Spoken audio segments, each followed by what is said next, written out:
What's that? Bringing you the latest and greatest in tabletop role-playing, game testing, and previews? Why, it's Wandering Monster Roll Initiative! Hello and welcome back to Wandering Monster, America's Test Table. I'm Ian Servas. I'm Charles R. Bernard. I'm Kevin Welch. I'm Mr. Paschke. And we're excited to have you here as we explore the wastes of Salt the Earth. It's the latest creative good from Quinn Blackwell and a creative team that includes other people you are familiar with, like Luna P for layout and graphic design, Casey Boatwright, and of course, Tony himself from Plus One is the publisher. Some of the great venerables that are a part of the Zine Quest and what makes it so great. And this is a really fun and exciting game that pulls from a lot of really inspirational sources, some of which that you've probably played or read. But that aside, we want to think about the world at its ending and then go beyond that. This setting that this game takes place is in a brutal, dying, broken world. Magic clings to the dying breaths of people as the world itself drinks the bodies dry. The characters that you play are broken survivors that are defined by the things that tried to kill them, and yet they persisted through. The earth itself remembers only those who leave scars. In this game, you play as a character that is equally carving your name and your legacy upon the earth that so desperately wants to destroy you. So this is a great opportunity to have us play a game that's just finished its Kickstarter and is going through its evolution, is moving along till it turns into its paper goods and in your hands. Instead of telling you more about the world, we're going to dive right into it with a little bit of a session zero. We're going to flesh out characters, which is apropos since one of the core stats in this game is flesh, and give a little bit of a taste of exploring the world and the narrative that we can build together. But to do that, we're going to need someone from the cast to go first and start to introduce their character. Well, far be it for me to jump right in and demand to go first, but I put a little thought into this and read the game a bit, and Are you product placing again there, Charles? Conveniently have labeling facing the camera? Sponsor me, Fago. Yeah, so one of the things that you have to pick in the game when you're creating a character is, for lack of a better term, we'll just call them, factions or classes. And I decided that I wanted to make my character a traveler. Now, travelers, as the name sort of implies, are nomadic merchants, brokers of information, storytellers. They do have a little bit of the capitalist in them, but they're also they provide a public service. There is a class division through society in a lot of ways, and one of them is between so-called aristos and savages. And the so-called savages are like from the rough, streets of Barbaria types. And travelers provide them with a lot of what they need. Like, we're considered lifeblood to them because we bring them weapons and medicine and stuff like that. So my guy is going to be a traveler. And I also have decided on my scar. I think that I wasn't always a traveler because I have a hempen tattoo, as they sometimes call them. They tried to hang me, and I survived. So my scar is just a rope mark that's been burned into my flesh from where I got half hung and is like around my neck, right under the jaw, right there. And that's made me wary of major metropolitan areas, let's say, and like settling down in one place for too long. I don't like to talk about how it happened, but it was definitely connected with like one of my pursuits, either trading or storytelling or what have you, and led me to become a traveler for good instead of just like a static merchant or whatever, is what I think I'm going to do with that. So That's a fantastic leap into it, giving a little taste of the world. When you are building your character, there are only three, let's call them stats. You have blood, flesh, and salt. As you've alluded to, flesh is a stat that represents your strength, your fortitude, and is also your hit points, for lack of better words. Blood represents your determination and can also be spent to reroll dice, kind of mimicking some of the other mechanics from the OSR and post OSR games that draws inspiration from.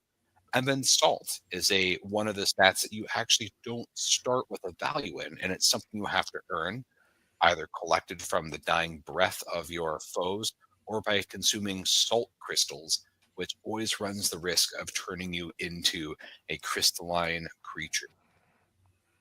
It is when you define your character that you go from a 0 level, if you'd like to consider it, to a first level thing. Your level in this functionally are your scars, the things that tried to kill you but left an indelible mark on your soul or your flesh.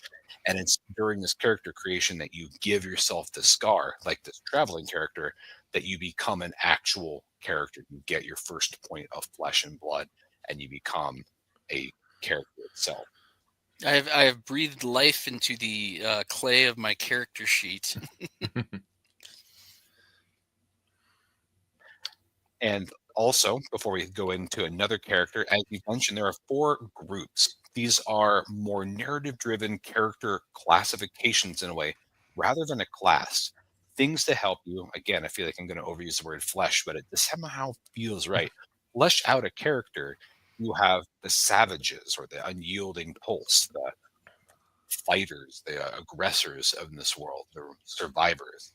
The Aristros, or as some would call the Gilded Leeches, they are the people that are the leaders, the thinkers, the consumers, the learned, or the mad architects, the people that collect the little bits of the remnants of civilization from before, sifting through the ashes.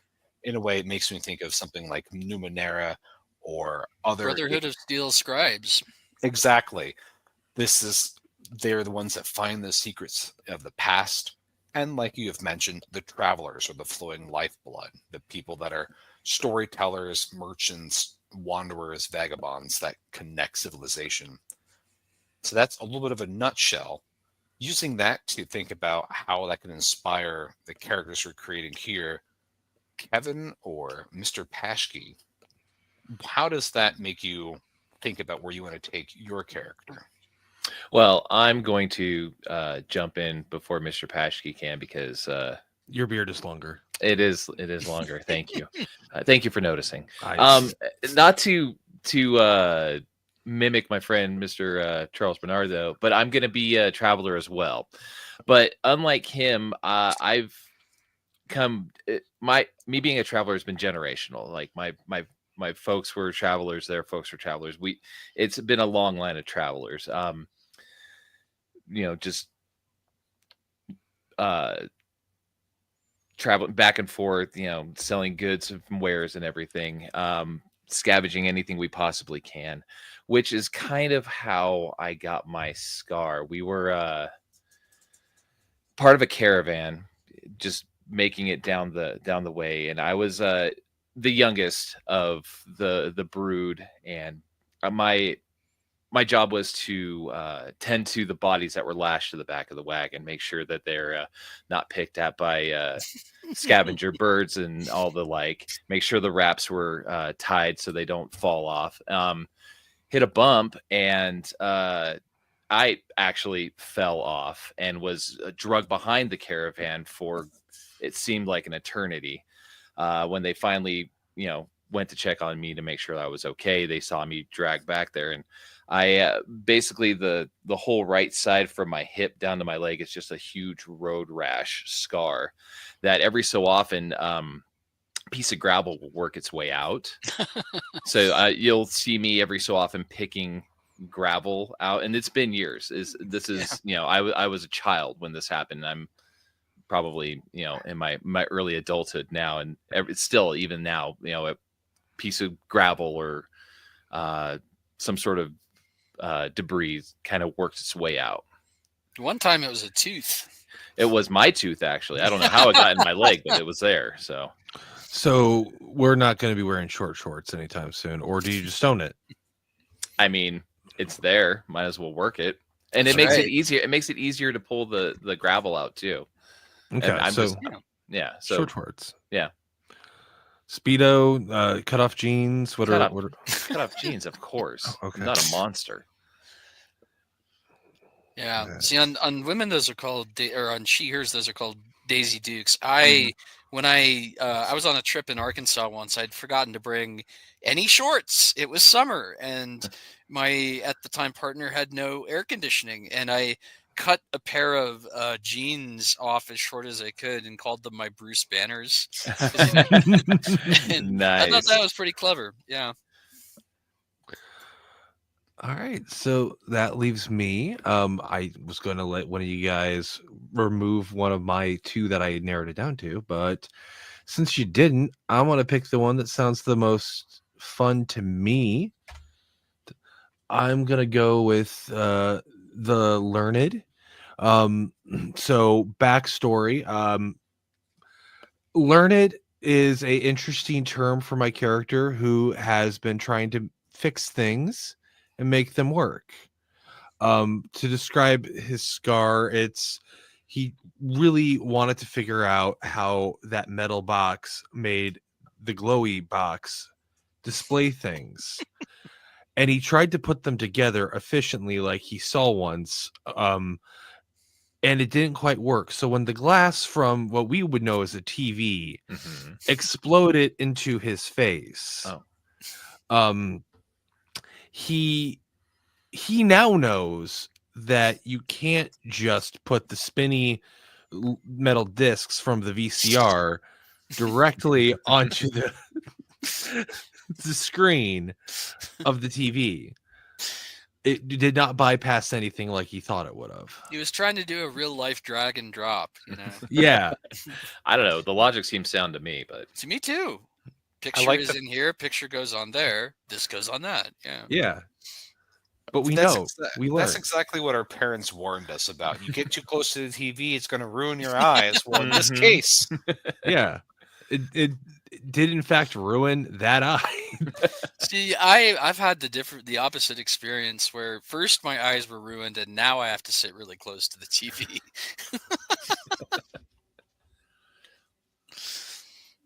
judging that tech is pretty astoundingly rare in this was probably one of the most valuable objects in the world. I'm mad Yeah. that And you he blew it up. what does your physical scarring look like? I know it's untold the depths of your soul, but outwardly, if someone were to look at your face, what would they see? It's not as bad as Harvey Dent from Batman, Okay. but like it's worse than Jojo Rabbit. Okay. It's somewhere in there where like So it's like Edward James Olmos. yeah, but just the right side of his face. Okay. all right. okay. Not And the full Olmos. Yeah. And he does have like the foggy eye, which if it's Dope. electrical storm does almost seem staticky, but doesn't really have any real effect. I just think it's a fun flavor text, and Ian can't tell me no because maybe I am Ian in this case. You give a man your face once, you're regret it for the rest of your life. I mean, likeness rates will teach you that lesson too.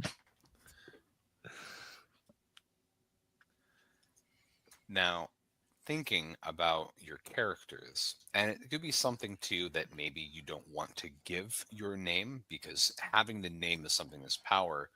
Do any of you have names that you do give as you wander about? Or do you guard it closely? I had a friend who was a learned at one point in my past, which again I don't really talk about all that much. I'll just make vague references like that. And The learned told me that at one point in like the ancient history of this planet, there was a hangman and headsman and public executioner in Britain, and he was a prolific executioner who was only known as Jack Ketch, because they didn't usually want that. That's the whole thing behind the hood and everything, was to keep that person's identity a secret. And so I've just gone by Jack Ketch ever since someone tried to hang me as hard as they could, and I got away anyway. I wish mine was as elaborate as that. My parents and my siblings mostly weren't very kind, so being as the baby, I guess, of the family, as they saw me scooting along behind the caravan, they just called me Scoot from that point on. So it's not my real name, but it's the name I've gone by for years now, and at this point, I don't even.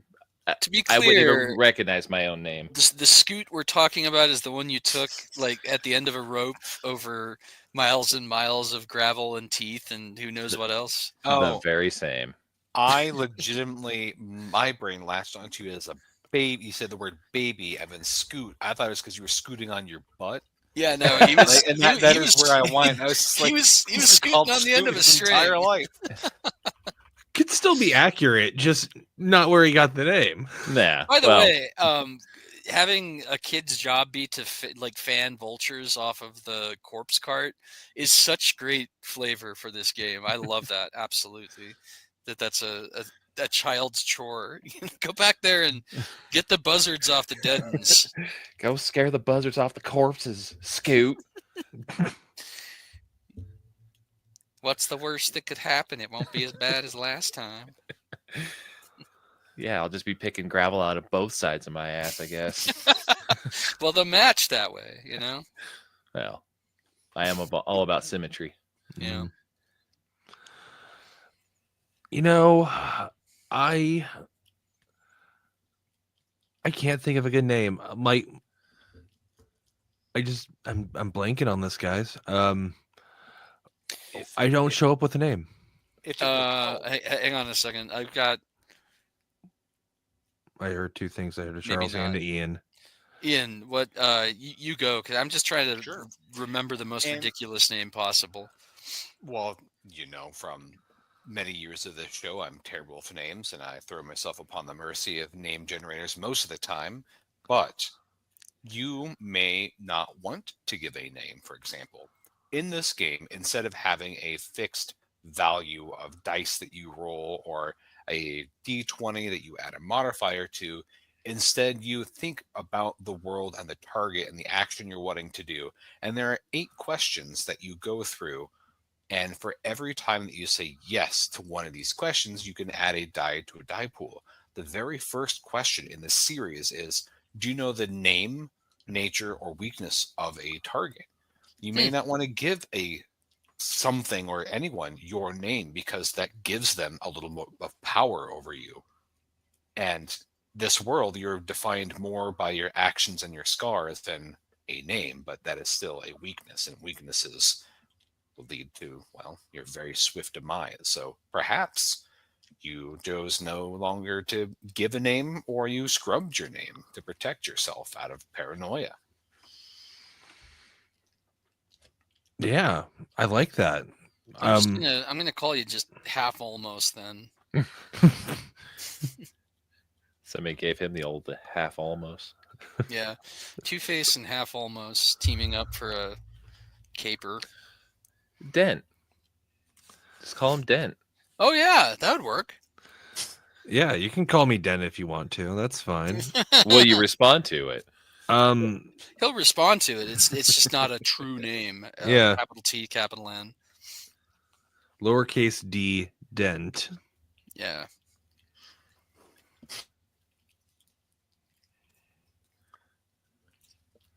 Two of you are wanderers, and one of you is a thinker or a tinkerer. How have you met each other, and why do you adventure together or survive together?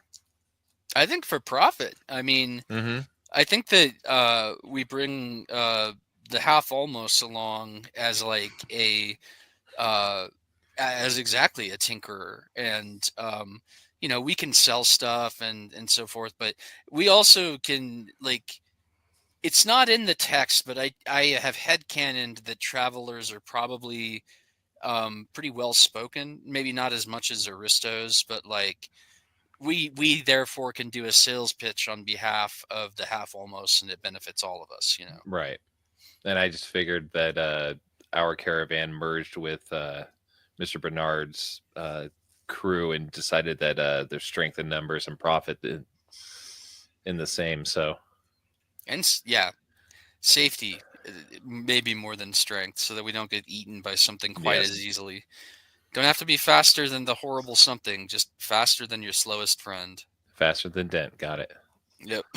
At least my Yeah. legs are fully formed. Ooh. Hey, they're fully formed. They're, if anything, they're advanced. You're Yeah, welcome. you just got some gravel slowing you down. It's fine. Mm. Drinks water, just trickles down the side. It's that Well, I one don't know, hole that man. never healed. You can corner better though. Like, have you ever put sand in the back of your car, like big bags of sand during winter? Mhm. So Better same traction. same principle. Yeah. What are the other 8 questions? Like, what are all 8 of those questions? Are we allowed Well, to know that? Absolutely. I have it Cool. on your kind of template for your character sheet. That first one being the name or identity of the target. Have you planned for this Oh, yeah, exact here it moment? is.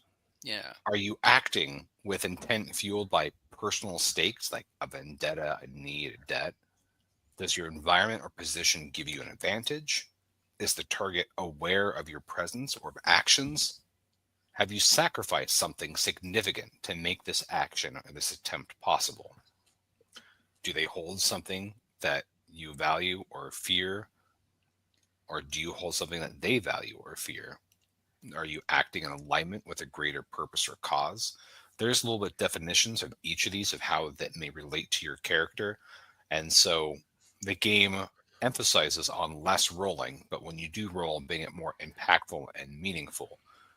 And from that, which is, I think, one of my favorite parts of the system, is not only are we having this very dynamic die pool that really has meaning rather than mechanical, just numbers, but instead of having a target number, you're looking for multiples. So if you get a pair of duplicates or a 3 of a kind, then that represents a success. And if you have a critical success, then that's 2 sets of duplicates or the 3 of a kind. You can choose to push your luck. Take 2 dice away from that pool, re-roll, and if you get another success, add another point of damage, by actually point of flesh, or add a complication to that target. Same thing if you're in a real bad spot and you have a failure, and failures are usually pretty catastrophic, you can push your failure to try to eke out some measure of success before your untimely end. Game definitely has a lot of grit and a lot of intentionality, which I think is really a good design. Yeah, the game has a lot of grit inside of Scooter's leg, or Scoot's leg. I'm working on it.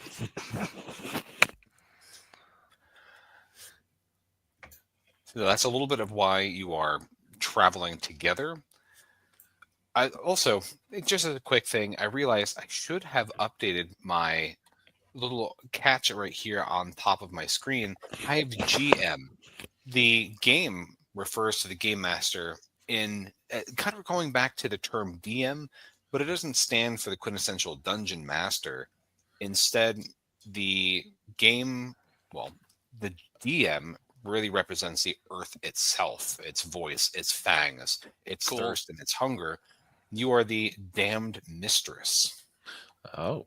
And I think that's a way to really invoke the tone of the world. So the person that is organizing the game, you are representing the ruthlessness of the world. You're being fair with it. You're telegraphing some of that danger, but you don't pull any punches. You roll openly and transparently. You represent the earth's scars, what's been done to it, but also its desire to inflict scars on the players. it's a different role for someone running a game, I think. Nice. Okay. When we are thinking about your group, it's before we get into a little sample of the world building through an adventure. What are some of the encounters that your characters have done together? Such as, has there been any type of moment that's really galvanized your relationship or threatened it? Or is your banding together pretty new? Is this a nascent relationship that you are all together? Well, there was the time that we were set upon by bandits, um, which was really unusual. They were, at least like we think that they were savages, although it could always be aristos pretending to be savages.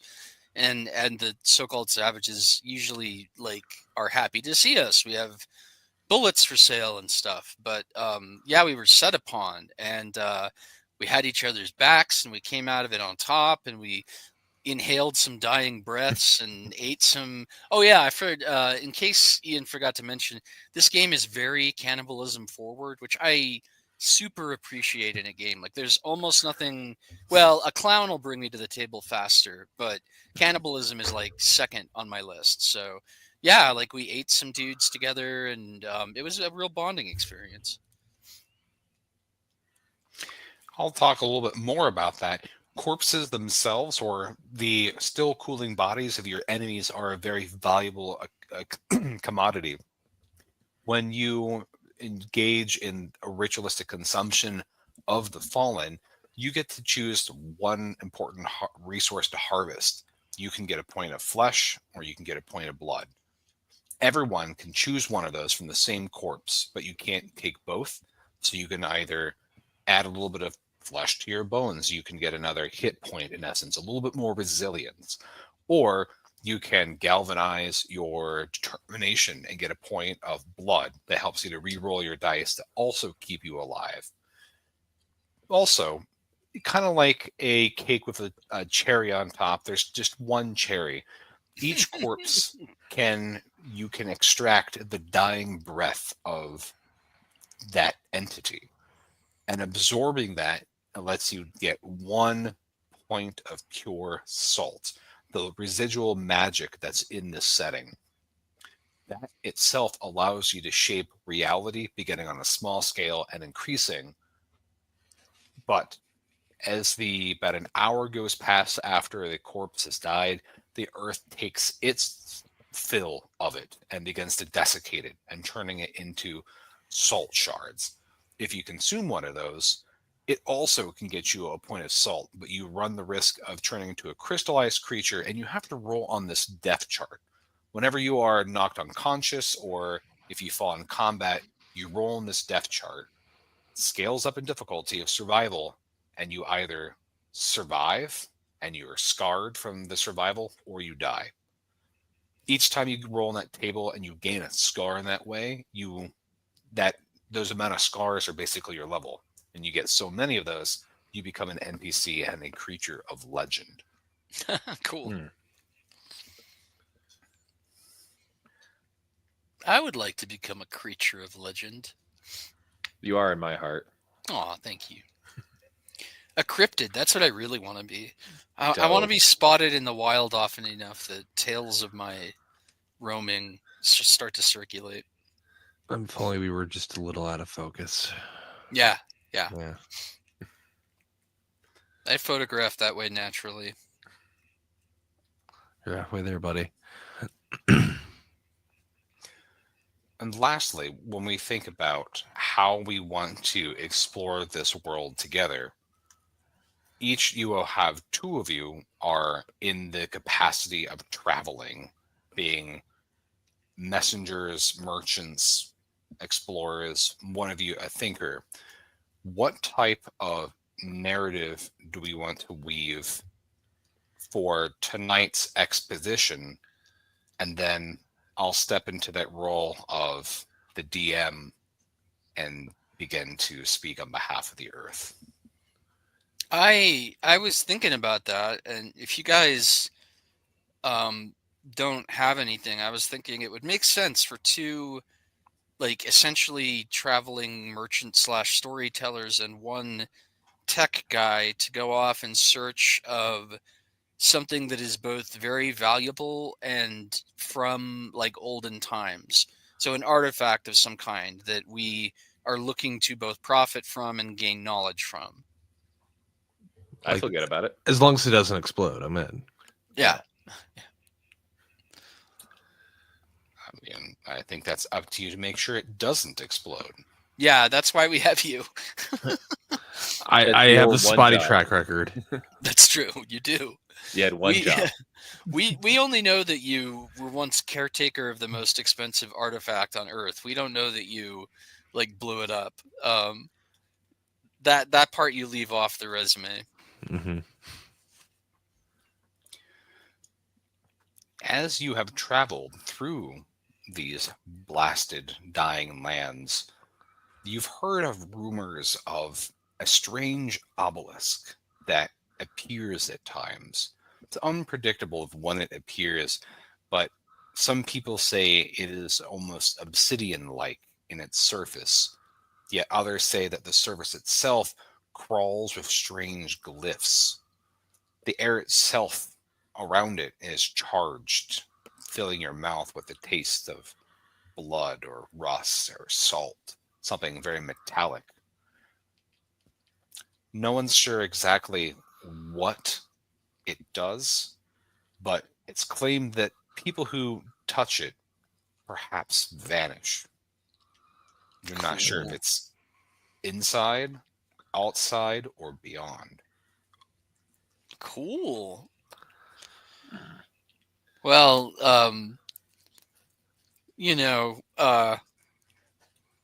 by the way, real life Charles R. Bernard, vegan, humanitarian, lover of people.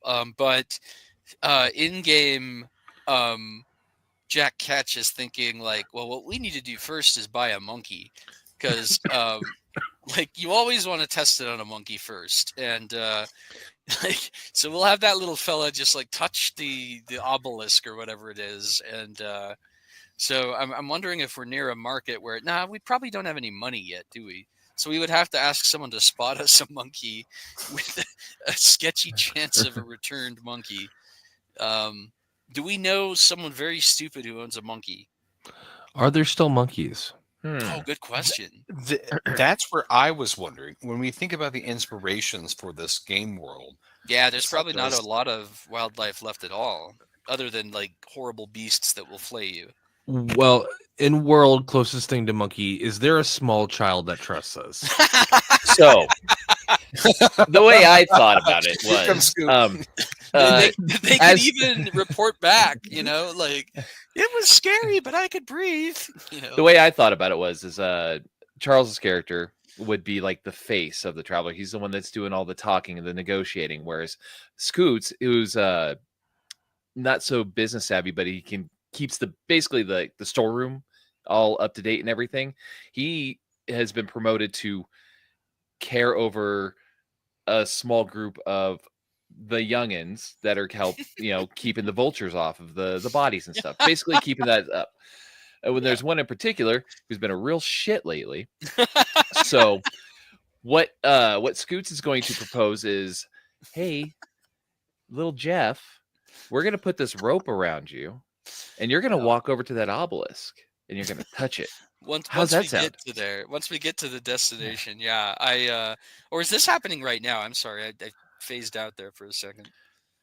This is just we've heard tell of it. That's Okay, right. we've heard tell. Yeah, Okay. we got to take the little shit with us on our journey, which is great because it gives you a chance to voice act a annoying child, which will cause me great merriment. But yeah, I like it. I think we should bring him along and have him be the guinea pig for our obelisk adventure. Oh yes. If it's a gateway to another place, imagine there might be all kinds of cool stuff on the other side of that. There might be monkeys. There might be like the middle of a sun. Who knows? Let's find out. Yeah. Could be a world that hasn't come to an end. Oh, that would be the optimal outcome, really. It could be IKEA. It's just a somewhere in between. it's just a closed down IKEA that's been empty for like 2 decades, but the furniture's still there. Cool. That reminds me of that Grady Hendrix book Horror Store, which is basically about a haunted IKEA, and it's super good. Nice. Hi, Ian. To What's begin up, with, buddy? to begin, how about each of you roll me a d6? Okay. Ooh, finally rolling a math rock. Math. 5. 4. 2. Okay.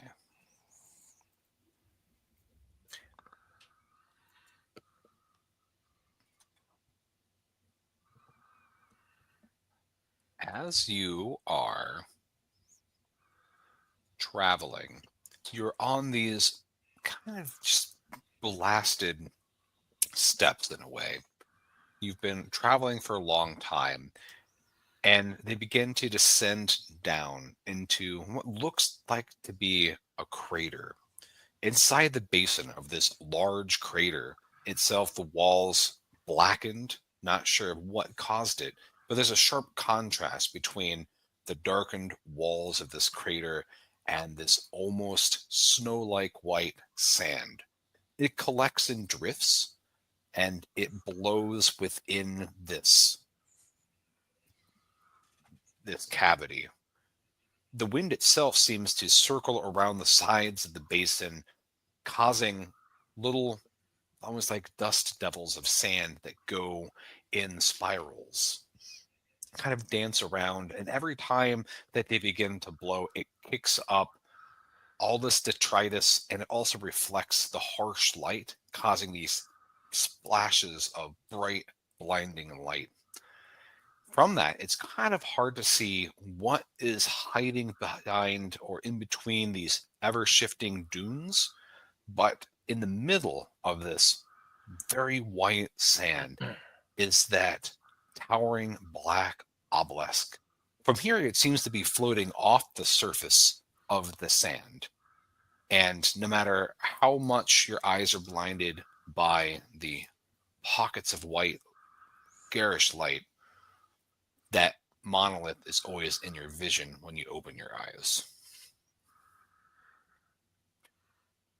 It looks like from here, it could be a couple hours walk till you would get up to its surface. No, feet get moving. Mm-hmm. It's beat feet. We walk for a couple hours. All right. Each step more burninger than the last. Okay. As you begin to, so you just descend into this large crater.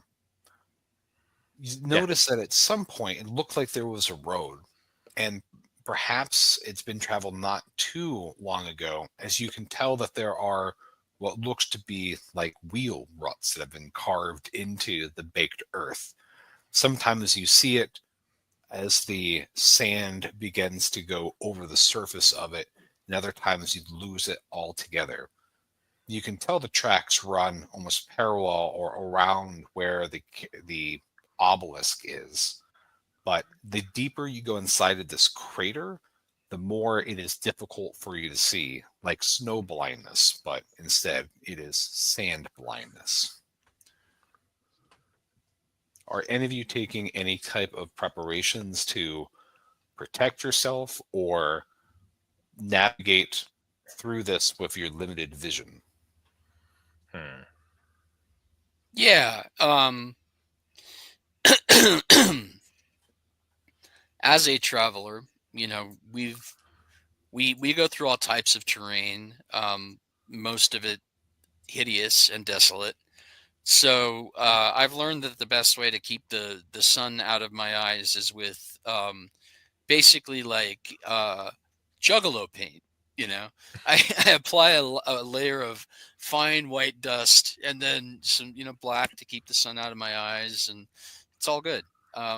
So I paint my ugly ass face up to avoid the glare of the sun and also terrify any potential enemies. Terrify or disgust? I'll go with Um, terrify. Does that Uh, terrify you, Scoot? it- I mean, he's doing his thing up there. He's doing great, by the way. I'm on uh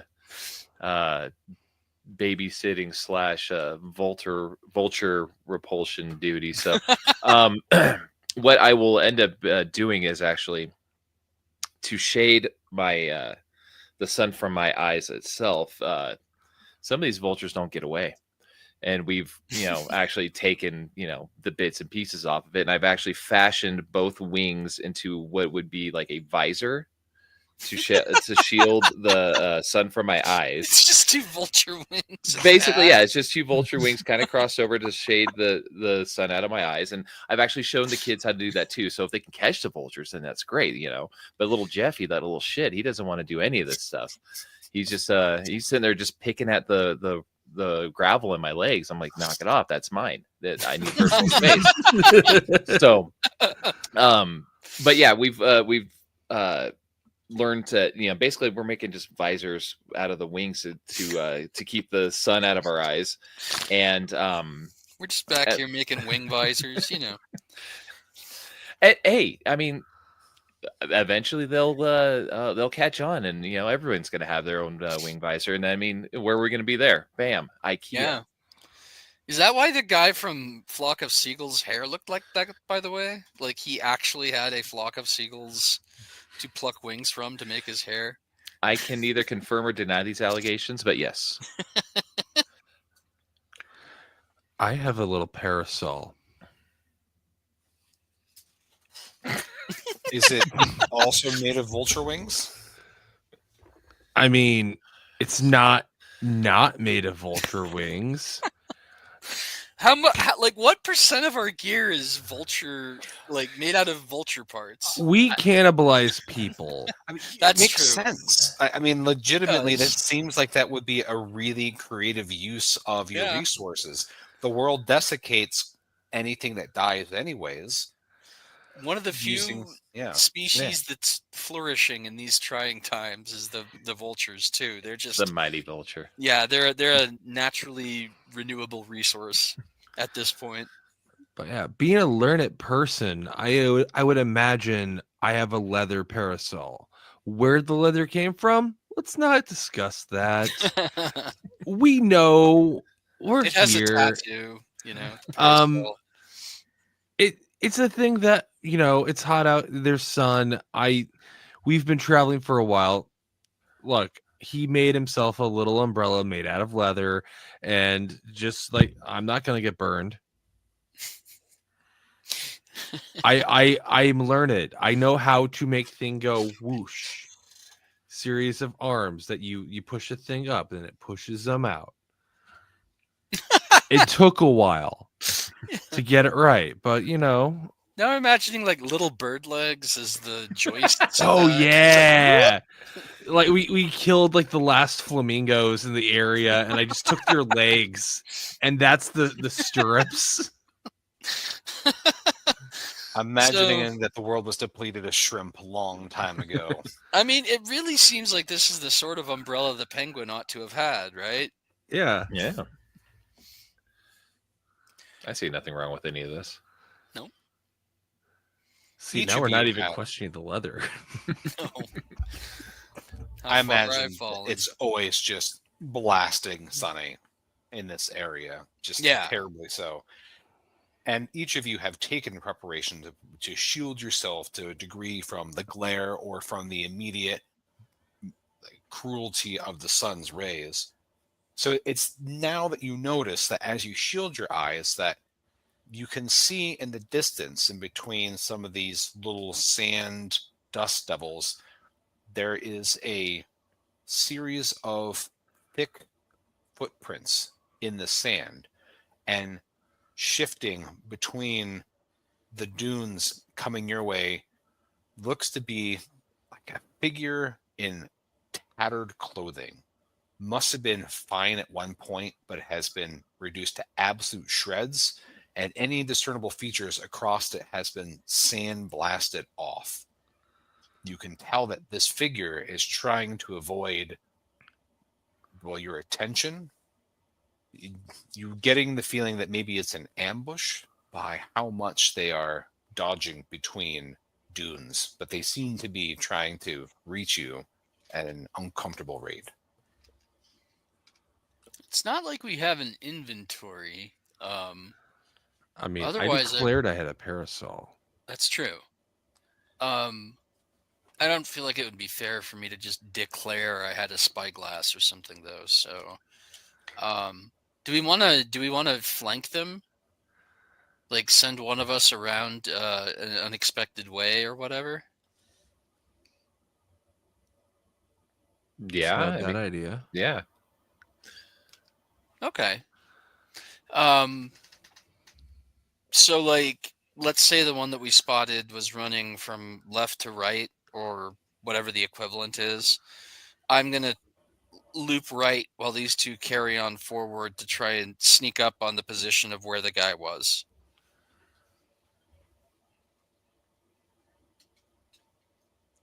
Nameless one, what are you doing? I see. I like this idea. Like, I could give the kid my parasol, so they would still think there's like the right number of people here. But you've already taken off, so that means that like the diversion of making it look like there's still the same number of people here isn't gonna work. I declare. That's true. I declare my parasol has a gun in it, like the penguin. No. Yeah, I guess since we're tipped off, I'm just kind of like readying for whatever's gonna happen. I would like to think that like travelers in this world would have some kind of a weapon on them. I think that is fair. Obviously, parasol not the most sturdy thing. You could use that as an offhand. I'm gonna say that I have a shillelagh adjacent stick. Like Not- a cudgel. Good choice. Yeah, not an actual shillelagh, because who's got that? But Who's like, got Irish blackthorn these days? yeah, not in this world, not in this economy. That's for Right. sure. Yeah. When you think about what your objects might be, combat itself is very lethal. All of you basically take one hit and then you roll on the death table and you survive or you die. Right. So you can basically have whatever weapon you want, because that's going to be the functional result of what you're rolling, as long as it's not something too overly crunchy. That makes sense that you would have. So I mean, something like a shillelagh made of petrified bone, or you've picked up some old lead pipe that seems like almost like a magical weapon, because lead being maybe scarce. But I each of you gotta- can have your own thing. I got a kind of vaguely machete-shaped piece of like scrap tin that I've sharpened the shit out of. So it's basically like a kind of fat short sword that's lightweight and not the fanciest thing on earth, but will definitely fuck someone up. If I had to choose a weapon, it would probably be a slingshot that I've fashioned with other parts of said vulture, like the feet and the legs, and then using Right. the tendons for the elastic part. Yeah. And since I have gravel just pouring out of my leg at any given time, I have an endless supply of shot. That's not fair. Ian, tell him no. Ian, tell him he can't have a slingshot. I'm curious about the part with the vulture feet where that fits in, but I like. Well, I mean, form you lash the- them together, and then you have put the hands tendon like between- this, Yeah. and then elastic. I know that it's I could vulture, picture but in my it. head, I'm imagining like duck feet for some reason, just like Man, if I can get duck feet, forget about it. I wouldn't be with these people. My God, Duck feet in this economy? right? Then. So you were saying, Jack Hatch, that you were going around to flank. Yeah. Okay. You are going that direction by yourself. We'll have you roll initiative to see who is going to be the person that's going to really get the drop on the other. I'll have you 1d20? roll. So initiative is D6 equal to your current blood score. So that's 1. If your current blood score is 2 or under, you roll the minimum, which is 2d6. Okay.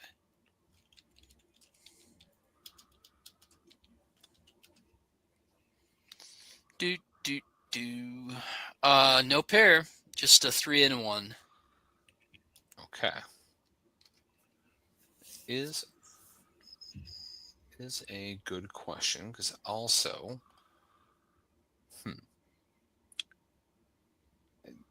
the other person also didn't get a, oh, actually, you know what? I realized I wasn't rolling for the right amount of blood.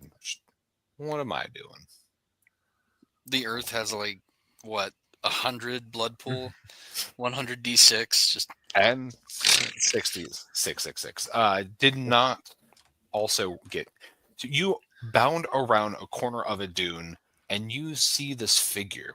It looks to be a man, perhaps old. It's hard to tell because all the hair on his body has turned white, and when you look at his flesh, it's both horribly sunburned, terribly pallid white, almost if the surface of his skin is encrusted with salt, like you've dipped raw sunburn into very concentrated salt water and had it dry on the skin. In fact, little crystals seem to be shunting out of his skin. His eyes have either been ripped out or they're so desiccated that these his eyes are just empty sockets that seem to moan as the wind rolls past. And you can also see heavy salt crystals ramming the inside of it. He looks at you, opens his mouth as if to scream, and all you can hear is that same kind of wailing wind that is echoing everywhere. From the back of the your wind mouth. whistling over the eye sockets is a beautiful touch, by the way. Mhm. Oh, thank you. I like to consider myself a poet. No. As he like wordlessly screams at you with the howling of wind, you can taste in the back of your throat almost blood welling up. You have that sick feeling in the pit of your stomach when you see someone that is enthralled to salt.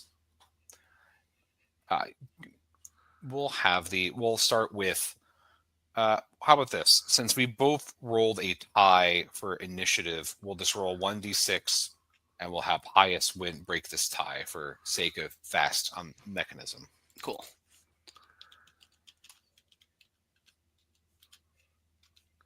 I got a 4. I got a 5. No, I got a 6. I'm sorry. I'm also Okay. partially blind. So, yeah. All right. Yeah, I'm just going to lop him right in the shrieky neck with my Sordo tin. Okay. Thinking about the 8 questions about knowing That's the right. name, nature, Should. weakness. All right. have So you let's. planned- I do know the nature of this guy. This is what happens to you when you do too much salt, I believe. Mhm. I did prepare for this by putting on my Juggalo war paint. So that's 2. Have I planned for this exact moment? Yes, because I snuck up on him. I flanked him. That's 3. Am I acting with intent fueled by personal stakes?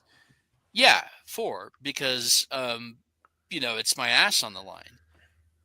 Well, no, this is a vendetta, a desperate need, or a debt. Yeah, because survival Okay, so wouldn't back be to was 3. basic Yeah. to everyone. And does my environment or position give me an advantage? I don't necessarily think so. I'd say so because I've worn my anti-glare stuff, but that guy got no eyes, so I don't think the glare is bothering him. Are they unaware of my presence or actions? No. They are definitely aware. Have I sacrificed something significant to make this attempt possible? Yeah, I would say so. I gave up safety to do the flank. I'm not with the rest of the group right now, which puts me at risk. So I would say that qualifies.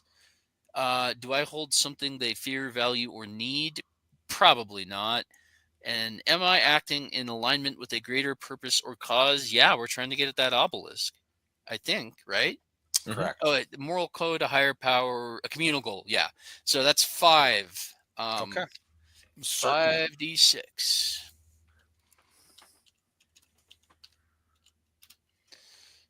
Do, do, do, do, do, do, do, do.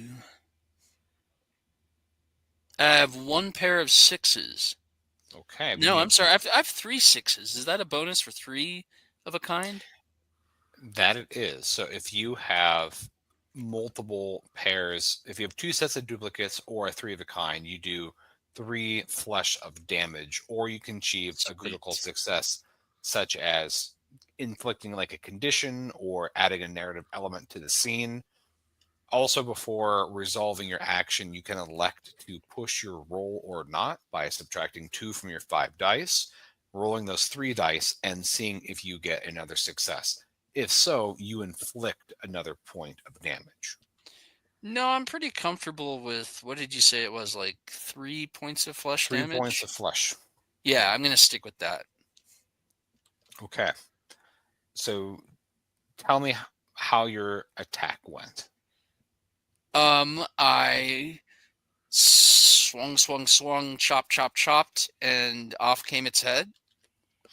Well, when you slice your tin sword into his neck, there's a large gouge that is cut out. Your sword doesn't go as deeply as you might think.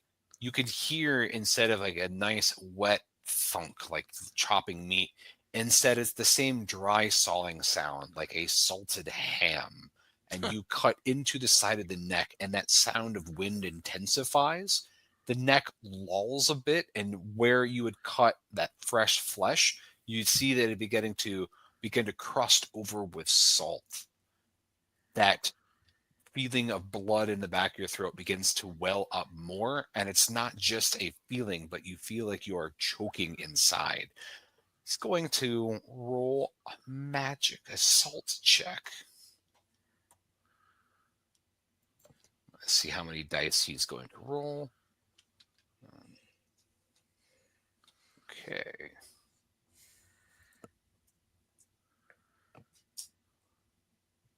Is 4 dice. Look at my for one him. hit point ass going up solo against something with more than 3 hit points. Silly And- goose.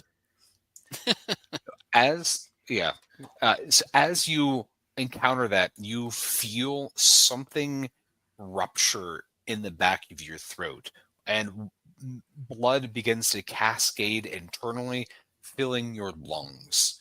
Oh, It is fun. this agonizing burning feeling, and you can't even scream to warm your companions because you are beginning to drown internally, and there's nothing you can do to stop this blood from just filling your chest. Okay, gentle viewers / listener at home, I love getting killed on this show. So Hmm. weep not for me, because this is rad. Like, I'm internally hemorrhaging, like blood's probably shooting out of my eyeballs. This thing's gonna snack on me, and it's gonna drink my dying breath instead of like inhaling it. Because But- it'll get salt that way, right? Oh yeah. Yeah. Now, you do, because you've fallen in combat, you get to, so you're at 0 flesh. Oh, I roll on the death table because I You get a get to roll on scar, the death right? table. So Yeah. that's D20. And Got your it. chance of survival, you have a significant chance of not completely dying. All right. Let's see how this goes. 9. Okay. If you would have rolled a 1 or a 2 on the death chart, then you would die. So right now, for combat, you are knocked unconscious and you are gurgling Gently exhaling until- blood into the packed earth. Gotcha. Can we see this interaction, or are we too far away? Because I assumed we were kind of heading straight as Jack was flanking around the side. Yeah, I would think we would come like around, right? Yeah. Because he was coming up at us. We know this should be happening. So when we get there, we should be like, where is it? Where's the guy? Look to the right and see. Yeah. Yeah. I don't know. That's up to the voice of the earth. I imagine that this is all happening behind a dune. You see this figure is zipping, or is kind of zigzagging behind these dunes. You see your friend go to flank and then you don't see anything behind one of these dunes. We should probably double back. Yeah, we should send Jeffy after him. Jeffy, Jeffy, my boy. Jeffy boy. Jeffy, little shit. When you Don't say talk to Jeffy, him I that- keep thinking of the family circus. Yeah. Yeah. Not me. Was it Mhm. was it Jeffy or Billy who was always the one they sent out for like a pack of smokes, and he had the little dotted line trail around the neighborhood? I think it was Well, all the if it- kids. If you're talking smokes, that's pearls before swine, and it was Jeffy. Man, Family Circus was a truly terrible cartoon. If none of you have seen the movie Go, which is about a rave and a drug deal and stuff, it's a very good movie from I think the 90s or early 2000s. 90s, yeah. It has a wonderful monologue about the family circus where this character says, like, every day there it is in the corner, the family fucking circus waiting to suck. And like truer words. So you are demanding? How old is this child? Enough to party? 5. Which in this economy is pretty I- old. Yeah, I mean, he's middle aged at that point. All right. No, I would assume that, being as Jack has been, I mean, it seems like either moments or hours out of sight, and we've already discussed that safety in numbers is the best way to go. That we would try to move towards his position to get to make sure everything is okay. Jeff, you'd be damned. Okay. So tell me how that's going to work and how many dice, if any, for that action they're going to be rolling. Let me go to the handy dandy list here. Do you know the name, nature, or weakness of my target? Well, but right now my target isn't necessarily a foe. It's Jack. We're trying to get to his position. So I do know his name, nature, and I don't know if there's a weakness yet. Evidently, like salt men. Yeah. Have I planned for this exact moment? I would say gathering the caravan back together would be a good plan to get it to move forward. Are you acting with intent fueled by personal stakes? Yeah, he's the face of the caravan. I'm the one. I work at the back of the shop. So yes. Does my environment or position give me an advantage? I would say no, aside from my very stylish vulture wing visor. I would say no. Don't forget your jorts. I have not forgotten about the jorts. Speed advantage. Yeah. Are you unaware of your present? Are they unaware of your presence or actions? I would say he's not expecting us to show up. Yeah, probably not. Yeah. I Have you mean, they're focused on me, I would think. Yeah. Have I sacrificed something significant to make this attempt possible? A friend? A friend, close friend. Yeah. Gosh. Do you hold something they fear, value, or need? I would say value. Well, and not so much as a possession, but as like a collective, a survival value to, keeping the group together. I would say that he, at this point, should fear us, seeing as he just got stabbed pretty bad. Well, I took a pretty good chunk out of him. Right. Well, I'm more focused on Jack, as Yeah. opposed to the figure that's out there that we don't know that's attacking him. I'm trying to get the caravan back together. Okay. So I'm not focusing on the salty creature guy. Are you acting in alignment with a greater purpose or cause? Yes. Yeah. Getting the band back together, basically. So that was, gosh, what, 6? If my math serves, 5 or 6. All right. So I think it was 5. I got a pair of 4s. Okay. So how does so that's is that more of an attack, more of a distraction? I was gonna say more of like a distraction, and Okay. yeah. All right. So Look over narrate here. how he is able to get the attention of this strange salt man, as you called them. I would say me and the kids at night when we're tending to the bodies and making our little slingshots. We're just we practice every night, taking aim, and like I said, I've got an endless supply of gravel, so I'm assuming I've just got a firing squad right now, just firing off gravel at this guy to get his attention, whether they hit or not, just to kind of distract him from what he's doing. Covering fire. Yes, exactly.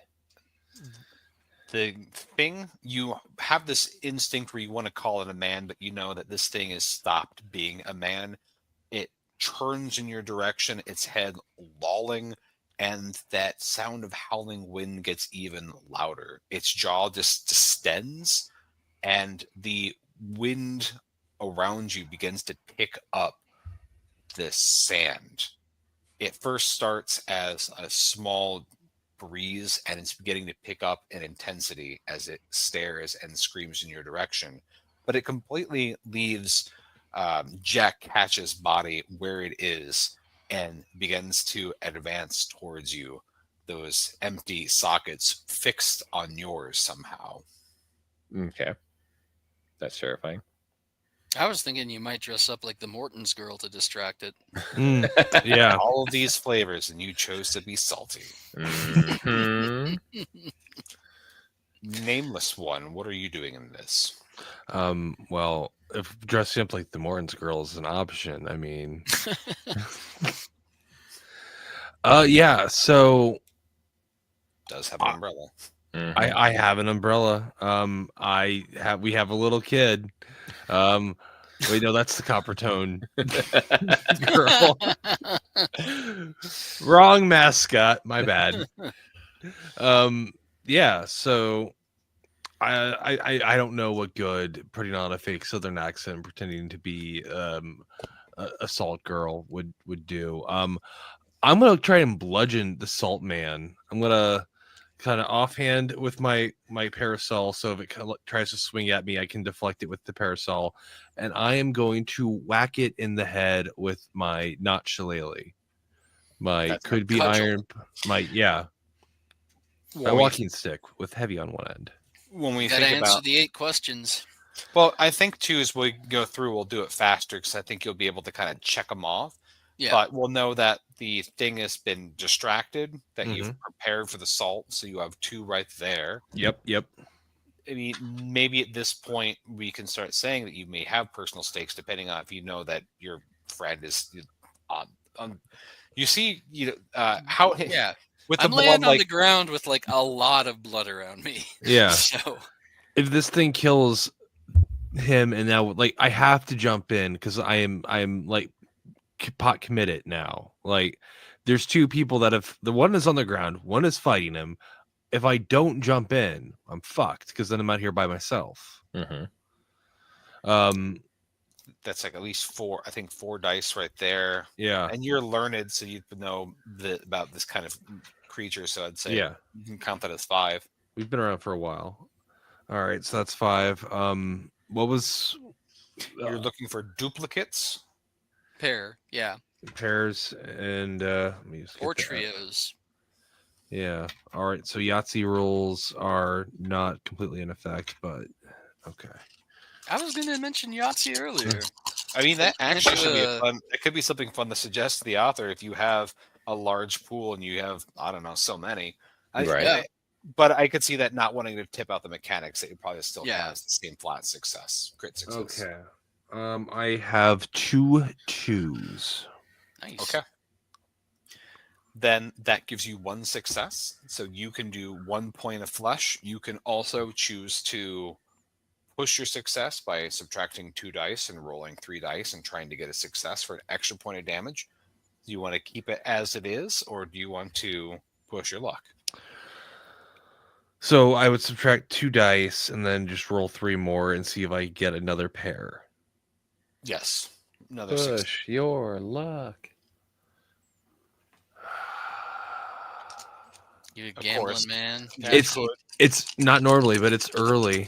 I If you fail, then your enemy retaliates, attacking with the same amount of dice as you are in your current pool, or you gain a complication. So there is a risk.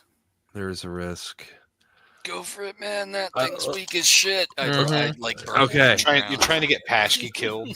Yeah, we're trying to get Pashki killed with his 2 5s, baby. The dead hate the Nailed it. living. Now, 2 when you say 5s and a nailed it, 3. okay, so you have 1 pair. All right. So you do an extra point of damage.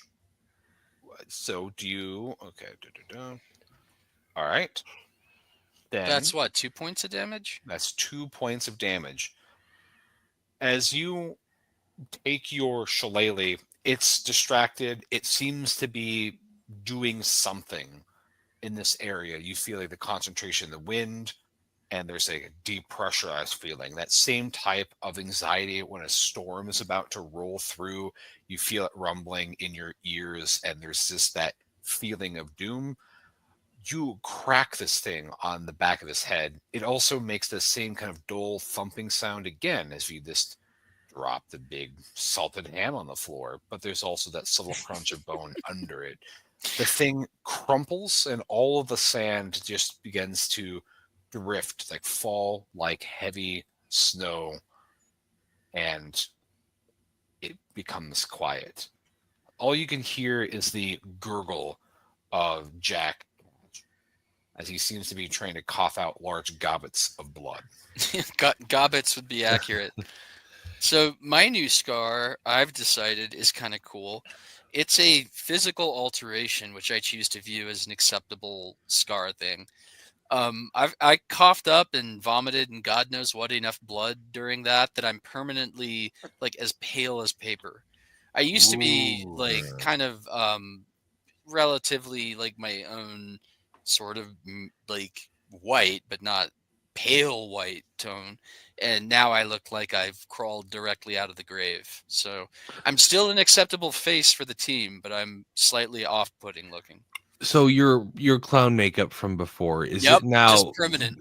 That's when I discover it. Is I come back to it and I'm washing it off to recover, and the grease paint won't wash off. So I'm just pale as paint now. Nice. Now, you have your second scar. Your threshold for your maximum cap of how much blood and flesh you have is raised to 2. Cool. So I can't wait to eat and drink somebody. Exactly. Actually, I can't do that from the same body, but so it'll have to be eat somebody and drink somebody. Everyone can harvest from the body if they want, but it sounds like none of you have used any blood, and the only person that's lost flesh has been Jack Catch. So you can harvest that flesh. Oh, the question okay. is if any of you want to take that breath of this thing. Take and his last breath. Its last breath. if no one else is going to, why not? I mean, Go for it. Yeah, let's vape the salt man. You engage in this ritual of consumption that even though this thing tried to kill you, no flesh should be wasted. It's an intimate act. It's something that's beyond just that survival. It's something intrinsic, both a feeling of humanity and inhumanity all at once. As you All right, your lips- settle down there, Armin Muse. Oh, sorry, he was the consensual cannibal in Germany who did the. Oh, yeah. yeah. Yeah. I'm just hitting all your fetishes tonight, aren't I? You really are. This night was designed specifically for me. Welcome back. What does it feel like when you take this last breath from this man? So the saltiness of this man is not lost on his last breath.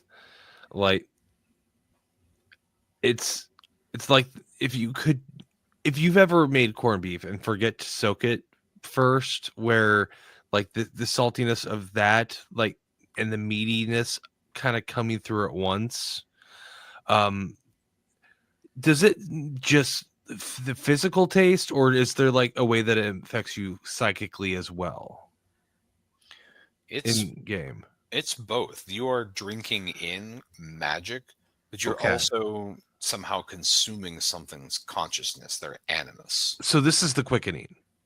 Yes. Yeah. Because magic itself is powerful, it's rare. This is 1 point. The more salt you accumulate, the more you can do powerful effects like this creature that when you gain so much salt, you become less and less human in a way, but you become more powerful. Okay.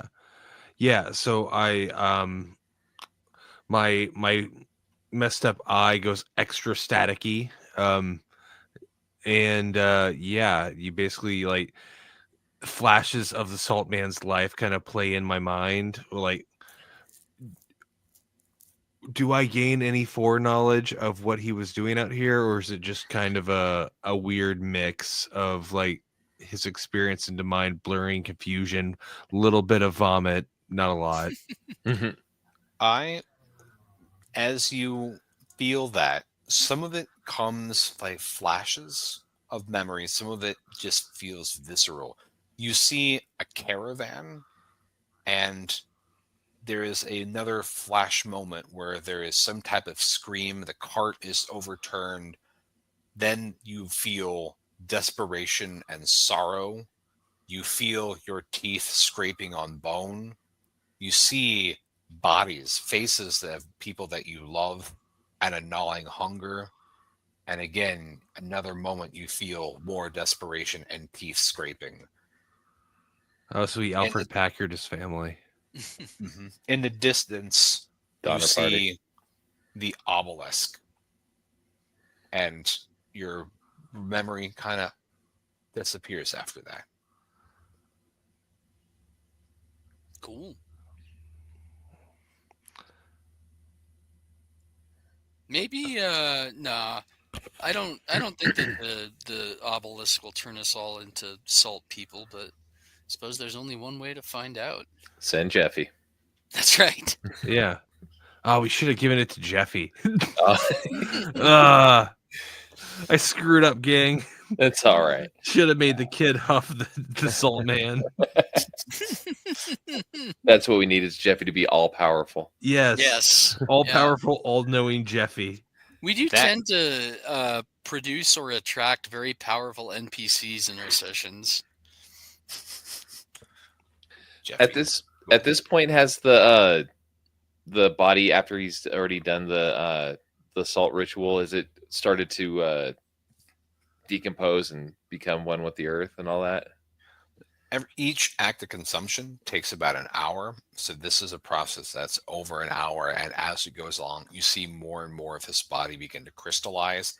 Because of the concentration of salt, it is a pretty rapid degradation into salt crystals. And by the time that you've salvaged the consumable flesh, Jack, and you've taken the breath, it just breaks apart into crystalline chunks. You gonna take any chunks? I was trying to think if the salt was profitable as well. You know, as a Good question. Yeah, you can take Yeah. the salt.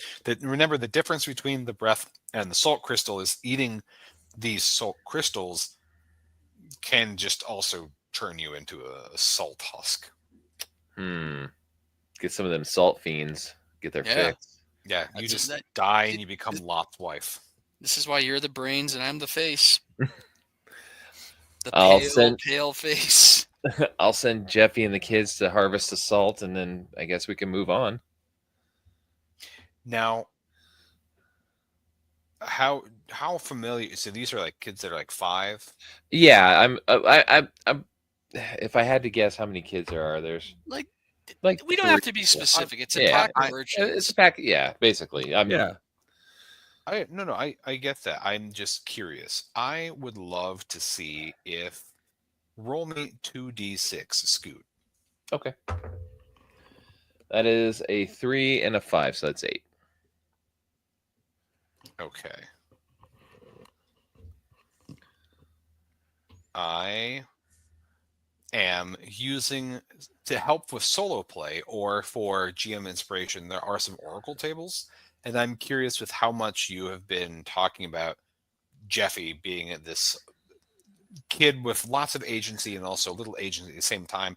I was curious to see what would happen if we were to roll on the Oracle table to see what What he Jeffy's going to do says. with the salt you just had him harvest. Is he just going to take a chunk and pop it in his mouth or not? Yeah. Oh, yeah. All seeing, all knowing Jeffy. That is Possible Purely- outcome. purely optional. So Feral I- magic Jeffy. depending on the table, it could have either be interpreted as resist or as grow. Feel free if you'd like to use one of those as inspirations of what Jeffy does in response to your commands. You can, or he can just take it as it is. Resist or grow. Oh, do grow and give him a fun mutation, Yeah. like an extra finger or a tail.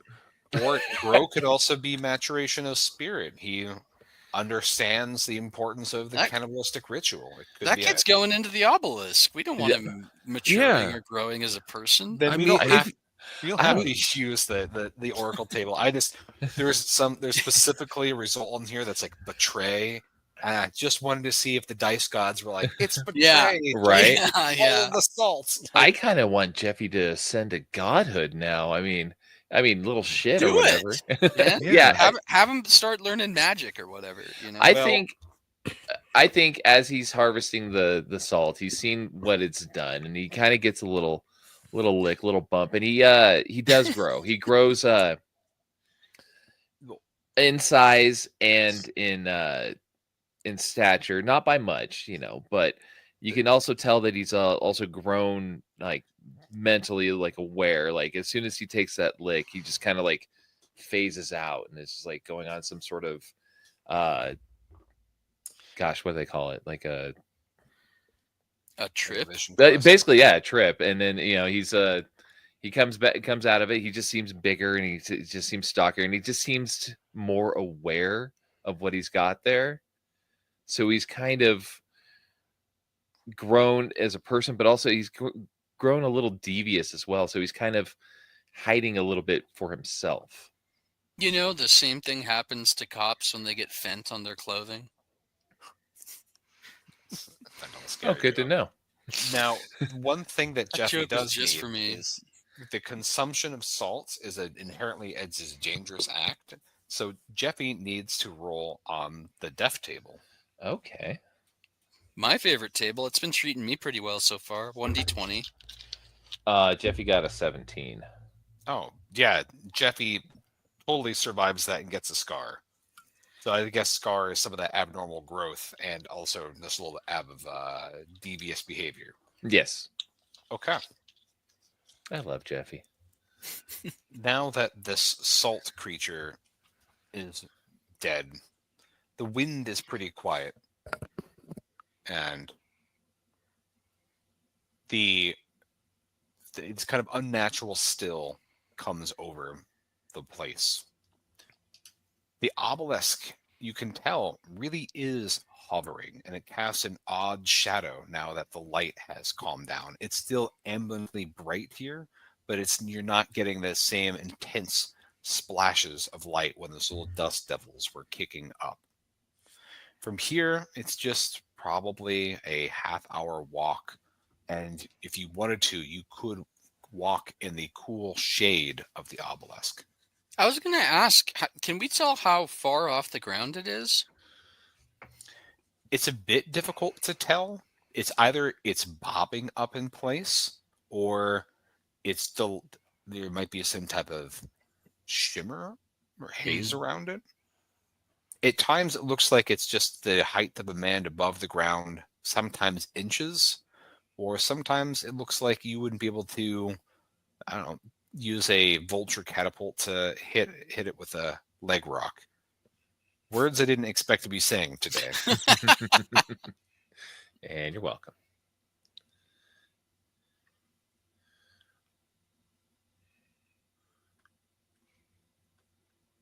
Well, I think we're just legging it. Mm-hmm. Yeah, in the shade. I Yeah, mean, The shade. any This chance is we can get serious out of the experiment. sun. Yeah. Yeah. Oh, Mm. in preparation for our encounter with the obelisk, let me see. I'm back up to my normal flesh and blood, but now I can gain another. I'm keeping my eyes peeled for any you know any person who's not of our party that I might go and murder for their flesh and blood. But what else can I do to prepare for this? I don't really have any tomes or anything. That would be you, Pashki. Um, mm, would I have anything about obelisks? I'm going to sharpen my tin sword. That's what I'm going to do to prepare. Okay. And pay careful attention to the gleam of the sun on it when it does gleam. I know that's decreased, but Are you walking through sand and also trying to sharpen your sword? it's easier than you'd think. You ever use a honing rod in the kitchen? You Not stand on a and do piece that. of tin. I feel like I would just somehow like bend it and smack it in my face and take my nose off. Well, that's why you don't have a tin sword, and I do. Yeah. And that's why I have a nose. I actually have a knife scar in my nose. Got him. Today we've learned about ourselves on Wandering Monster. The shadow of the obelisk is preternaturally cool. Partially the fact that you're outside of the harshness of the sun, but it feels a bit unusual. Not necessarily malign, but something you can't place your fear on, a finger on. Almost like a sense of nostalgia and longing, but also loss. And it gets stronger the closer you get to the obelisk. As you approach, you can see there's something under or next to the base of the obelisk, half buried in sand. Hmm. Oh, Jeffy, my boy. Yeah, I was about to say. Yes, Papa. Yeah, go have him dig it up, and bring it back to us. Yeah, go. You said you weren't gonna have him call you Papa anymore. Yeah, well, he's getting to be about my size. I'm not going to fight him Anymore. Papa, I don't think you could fight me. I have grown. You have grown. Why don't you go check out what's underneath over there? Go take your take one of the other ones. Other ones. Have you forgotten their names, Papa? Why, of course I haven't. He looks at you, and when you look in his eyes, there is a depth that you've never seen in Jeffy's eyes. It's just he can see all of your weaknesses, and there's a slight hunger there. Okay, I'll check out what that thing is. Except I think you were supposed to be the one talking in a high-pitched, annoying kid's voice, so... Jeffy has become a changeling. It's great. Chain All-seeing, smoking. all-knowing, chain smoking. Chain smoking. Jeffy digs over in that area, and you can see as he's brushing sand off, you see wood and crude canvas, and he yells back, "It's a wagon." Well, there's probably goods in there. I don't know how the hell we're going to get it out of the sand, though. That's like we don't have any digging equipment or like enough people to properly excavate a wagon. Probably. Do I know anything about the wagon? From the brief glimpses you had in that man's life, this looks to be the wagon. Some part of a caravan maybe you rode in on. But as you see Jeffy digging through the sand, all he's going to find are the salt charred remains of your loved ones. Hey Jeffy, don't mess with my salt daughter. I mean, not my salt daughter.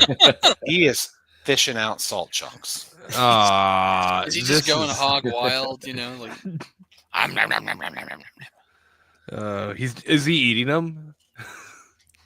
I I certainly hope hope not. so. All seeing, all knowing Jeffy. Roll the table. Yep. Carl, will you go get Jeffy, please? No.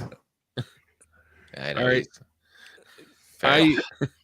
Okay, guys, can we just do a little team huddle here real quick? Yes. When Okay. I was getting when I was huffing the salt man, I had a vision of him eating his family because they all died and he was starving. And they were at a wagon that looks just like that wagon. I just wanted to bring you up to speed. Do we Was the obelisk in the same vision as the wagon? Like, did he? I don't remember. Or did it like form over the wagon, or even more creepily, like move to hover over it afterward? As you say that, you feel like the shadow of the obelisk is deepening and lengthening. Cool. Hmm. The hell with it! I'm gonna touch it. Okay. Do we still want Jeffy to touch it first? No. Yes. Seeing, all knowing Jeffy. All right, fine. If you insist. He's I'm all just- seeing and all knowing by the end of this. I'm just so horny to die. Well, if you and Jeffy want to go Like a hand in millennial. hand. No. Yeah, you know what? We created Jeffy specifically for this purpose, so let's see what Yeah. happens. Have him go over and touch it. Actually, before you do, can we have our learned friend go over and like see? You said that hieroglyphics occasionally showed up on it, right? No one has really Earthmaster? No one has really talked about really looking or observing the surface of the obelisk. So if you want to take some time, Yeah. to stare at it. Well, I don't know shit. I'm just a cunning capitalist and a storyteller. But our learned may know something about it. Yes. Yeah. I'll go poke it with my stick. I was Science actually I wouldn't advise you touch it. I was just suggesting. That's you go what look the at stick is for. All right. I didn't. Do get to you do know it, now nothing you of do. science? I know how to So- do science. I was gonna go like lick it, but touch it with your stick, your science stick. I said poke. Okay, poke it with your science stick. Oh, so you are poking it? I'm gonna go look at it and see if there are any hieroglyphics, and then encourage Jeffy to go on. I love how you always like some of you speak a big game, and then when I like you actually do it, no. No, Look, that's we what we have agree. Jeffy Jeffy for. is here to touch it first. Yeah. When you look at this obelisk, you notice that the surface has strange glyphs, and when you move and you look up at it, it seems like the runes and glyphs crawl across its surface as you walk closer and further away from it. Yeah, it knows we're here. There's no doubt of that. The shadow, the glyphs moving, like I'm convinced of that. So that is one thing we know about the nature of our interaction object. Mhm. The closer you get to it, the more you taste salt in your mouth and a hint of rising blood, which almost sends you into paroxysms of terror, Jack. Yeah, because that's how I died last time. Mm-hmm. Yeah, I wouldn't advise that any of us touch it. I don't think there's any fortune to be had here, but let's have Jeffy do it just because, we I'll came see. all this way. Yeah. Jeffy's whole existence is based off the premise that someone has to touch this thing. That he It's- exists to touch the He pyramid. Doesn't. We'd be denying him the meaning of his life. Yeah. Yes, exactly. Right. We'd be terrible people if we did not make the urchin child touch the obelisk that will surely turn him into salt. Urchin, go touch that cursed object. You were born for this, my boy. Yep. Okay. You're doing great, Jeffy. Scoot, We're good people. roll me 2d6, Scoot. Okay. That's a 1 and a 4. Not a Okay. pair. Or are we doing a table? Great. And lastly, do it one more time. 2d6. Yes, please. That's a 1 and a 3. Okay. Okay. I like it. The obelisk is high above the ground in relationship to the height of Jeffy. But as Jeffy walks up close to its base, it seems to lower a bit as he outstretches his hand. Creepy. Jeffy just touches the surface, and you see that those glyphs that have been squirming across its surface scuttle across to where his finger point is, radiating out as if they are veins in some organic structure. Jeffy's eyes completely dilate to the point that they become black pits, and he just stands there, frozen. Jeffy. And then he takes his figure Jeffy. back. That it? Is he just It's still fine. standing there? It's, Well, I don't know if he's fine, but he's fine in body, if not in mind. no, Jeffy looks perfectly normal. And Huh. says it's fine. Papa, Do we could you trust? lift me higher? Will I lift you higher? Will you lift me higher, Papa? Do it. Can you take me higher? Lift him up high so that he can't- can. Lift I can't up climb it. that Can you lift me? Climb Jeffy. Ooh. Should we all climb it together, guys? Let Jeffy climb it first. All right. All right. I will hoist Jeffy on my shoulders with Carl and Nathaniel and Matthew also bracing me, because my leg is although it produces gravel at any given time, it's not the strongest. You know, my foundation got wrecked on that dragging. And I will hoist him up so he could touch it with all the other urchins stabilizing so we me. can climb it. Okay, so you have one unsteady leg as you are Mhm. helping hoist Jeffy. Yeah. So as you're hoisting and your leg is buckling a bit, Jeffy looks down and grins at you. His grin is far too wide. This boy has never had anything to smile about. And he says, "Thanks, Papa." Takes out a bone vulture knife and stabs you in the neck. Oh, you little Sucker! I am going to imagine that is counting as an ambush, and Oh with yeah. the amount of dice Jeffy is going to roll, I am grateful for my dice, online dice roller. Yeah. Jeffy gets one pair of successes, Okay. and he is going to push. Oh, what a little shit. Welcome to the And void, gets my it. friend. Jeffy, that is not how you treat your father. All right, so Jeffy takes the bow knife and just cleanly sinks it through, and that drops you. It's Mhm. 2 points of flesh damage. So you need to roll the death chart. The chart. Is this your second go at the death chart? No, Jeffy had a Jeffy had go. one. Oh, Jeff, you Yeah. did. Yeah, right. All right.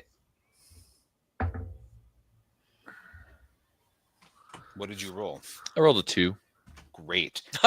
So, unlike Jack, there is some. You don't come back from the brink of death. In fact, you can tell that as Jeffy has stabbed you, he hasn't just stabbed you nilly-willy. It has gone through the aortic arch. It has gone through all of the major blood vessels on both sides of your neck. And you know, as soon as he pulls it out, you're going to bleed out instantly. Look who's been And he- studying stabbing people in the neck. As Mr. you- Aortic Arch. I didn't do the stabbing in the neck of the first time. That was you. You said you wanted to lop the head off. As you tumble to the ground, Scoot, Jeffy leans in your ears, and he's like, "It's okay, Papa. I'll kill the others too. It's what he wants." And rips out the knife. Cool. And my dying words will Well, be you're okay. As before he pulls it out, if I may, yeah. I would like to. You're a little shit, but I'm fucking proud of you. And then Yeah, rip, exactly. and then guts and dead. Yep. And that is a great place that we can pause Yeah. this as we reflect upon the brutal nature of this place and of the terrible demand that the obelisk has for And its the real secrets. life lesson to not force your children to shoo away vultures, or they will turn on you and stab you in the neck. After Never trust everything you did for Jeffy, you Hey. brought him on a family trip. You gave him Exposed him to snacks. salt. Here's my absolute favorite thing And about this education. moment was I was really wanting at some point for you to roll on the chart betrayal. You already rolled a 1 and a 4. That Uh-huh. is the betrayal. And then when I used your second 2d6 on the theme table, it was ability. So he was given the like some type of boon from the monolith. Ah. A boon from the monolith. Wow, I couldn't be more proud.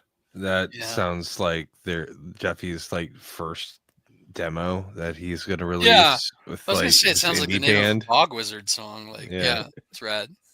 Thanks. Shout out to Bog Wizard as always for our theme music, which is off of Purple Miasmic Smoke, I believe. The song Barbaria.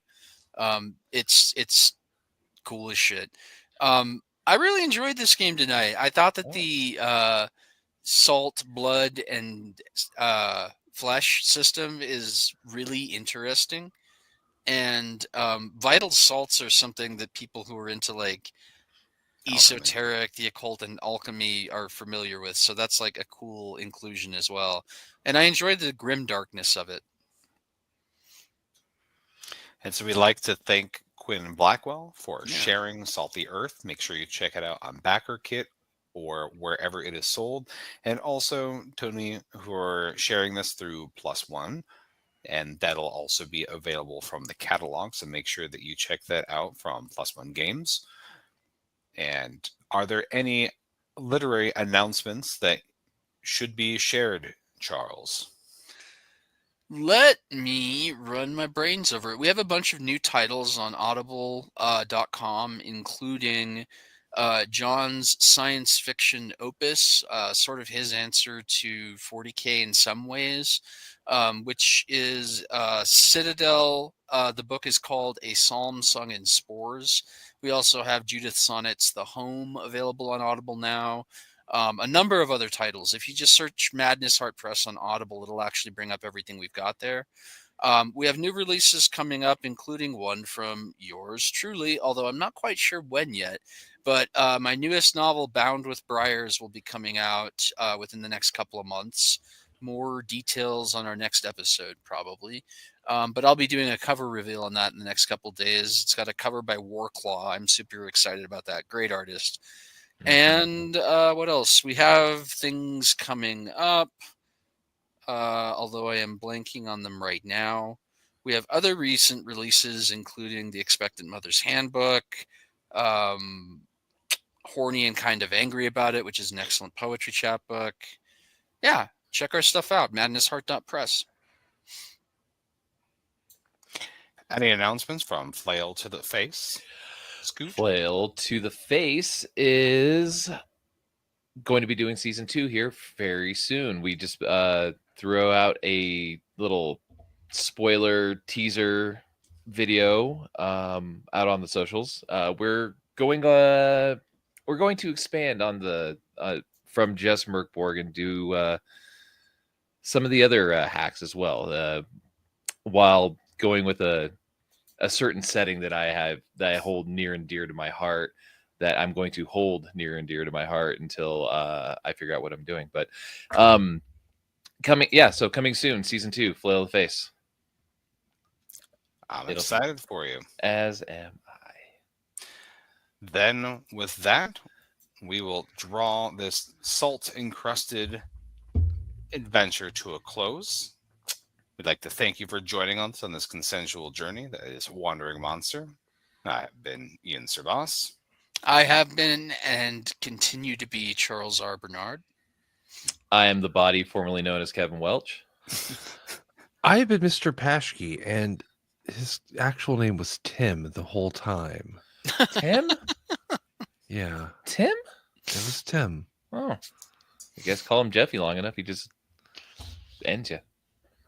Yeah. No. He means his secret name. That he Yeah, my wouldn't give character's us. secret name was Tim. Oh, So yours! that we couldn't Oh. shank him and use that as an extra die to roll. Yeah. Well, Tim. shit. Gentle Tim. Okay. You've completed another Wandering Monster adventure. Click subscribe, leave a review, mark experience on your sheet, and we'll see you next time.